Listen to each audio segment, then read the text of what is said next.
Assalamu alaikum. I'm Abdul Muqeet and we are back with lecture 5 of digital signal and processing. So, this lecture is about fast Fourier transform, what makes fast Fourier transform different from the basic DFT. So, basically, what is a fast Fourier transform? Fast Fourier transform is an algorithm that computes the discrete Fourier transform of a sequence or its inverse IDFT. Fourier analysis converts a signal from its original domain to represent in the frequency domain and vice versa. So here we have the DFT. As we know, this is the formula for DFT. We're going to consider a example. We've given x of n is equals to 2 minus 4 I guess 3 1 minus 2 0 3 1.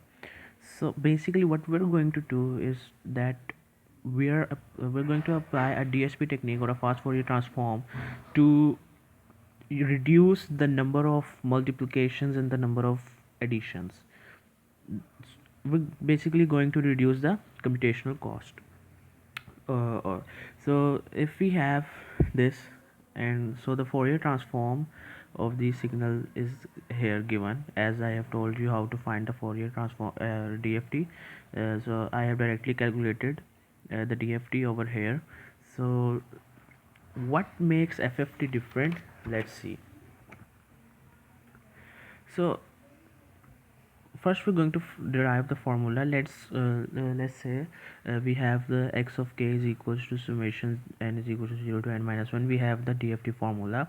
Let's say that omega n, anywhere you can say that any, we're going to say over omega n is equals to this e raised to power minus j 2 pi n.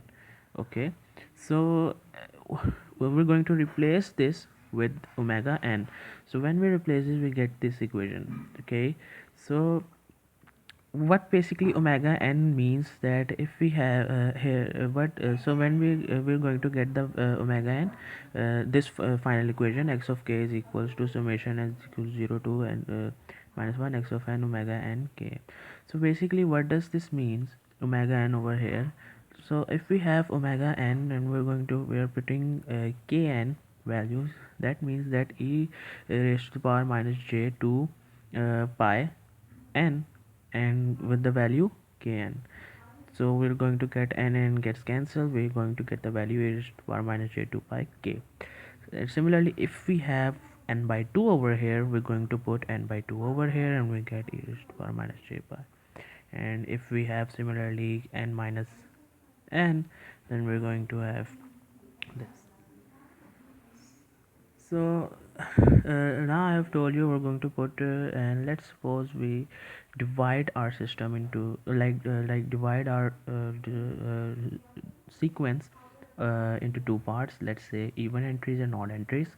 So then we're going to get the total equation as summation of sum of all even quantities and sum of multiply with omega n and sum of all odd quantities.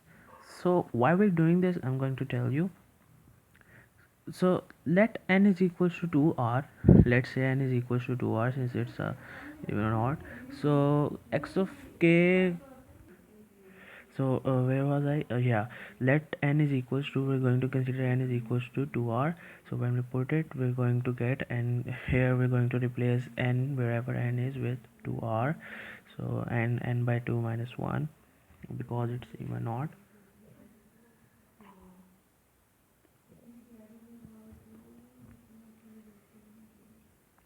Then when we put the, we get this equation.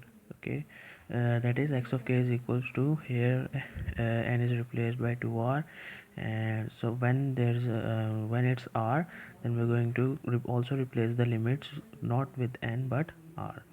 So after solving all of this equation, we're going to get this final equation, that is even plus omega nk odd. Okay, so x of k is equals to, let's say even are ak and odd are represented by b of k. So when we represent this, our main equation becomes this. So Now we're going to solve the now we're going to find the Fourier transform using this equation, DFT using this equation. So AK represents even. Let's suppose we have I'm going to take the previous signal, that was 2 minus 4 3 1 minus 2 0 3 1. So here is the even values are 2 3 minus 2 and 3, and the odd are minus 4 1 0 and 3. So I'm going to arrange them like this. Here we have the even 2 3, and we're going to find the DFT, the DFT for 4-point DFT for 2, that is 6, 3, that is 4, minus 2, that is minus 6, and 3, that is 4. We're going to calculate it. We have calculated them similarly like I have told you in my previous videos, how to calculate DFT. So now we know that the DFT of this is 6 4 minus 6 and 4, and again and then similarly we're going to do the same process with the odd entries, that is minus 4 1 0 1. And when we calculate the DFT, we get minus 2 minus 4 minus 6 and minus 4. And uh, now we have the for DFT of even values and the DFT of the odd values. Okay, so now we're going to use this equation. We have the even DFT, we have the odd DFT. What we want to do that we want to add them and also multiply the odd values with omega n of k. So basically omega n of k over here, let's say when we want x of 0, when we're going to find x of 0, basically what will happen, x of 0 is equals to a of 0 plus omega n of 0 b of 0. So a of 0 will be, what we have, a of 0 6, this is the a of 0, and plus omega 8 of 0. Here we're going to consider all values, that 1 2 3 4 5 6 7 8. So what n is over here, n is 8, and b of 0, since k is 0. So when we're going to calculate this, you know how to calculate omega 8 of 0 by as I have told you over here, that omega omega n is equals to e raised to power minus j 2 pi n. So we're going to calculate it like this. Then after the calculation we're going to get 4. Similarly we're going to do for x of 1 and other values, and we're going to get the result that here we I had this result 4. Then we're going to add for this with this, and also here multiply with omega 8 of 1. So after all we're going to get these answers, these values. Okay, don't consider this, sorry for this. We're going to get the following answers, the following x of k. So as you see over here, we are getting the same DFT as we got by doing previously over here.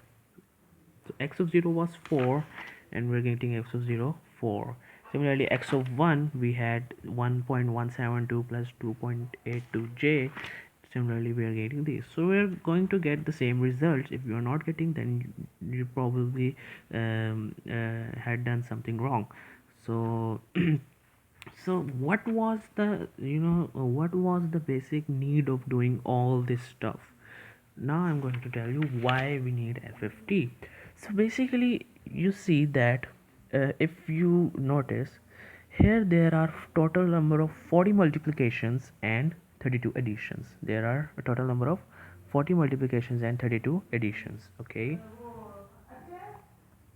so but when we when you're going to find the Fourier transform DFT of this signal by using this equation only, you're going to see that there were actually total number of how many multiplications I have calculated beforehand, that additions were 56 and multiplications were 64.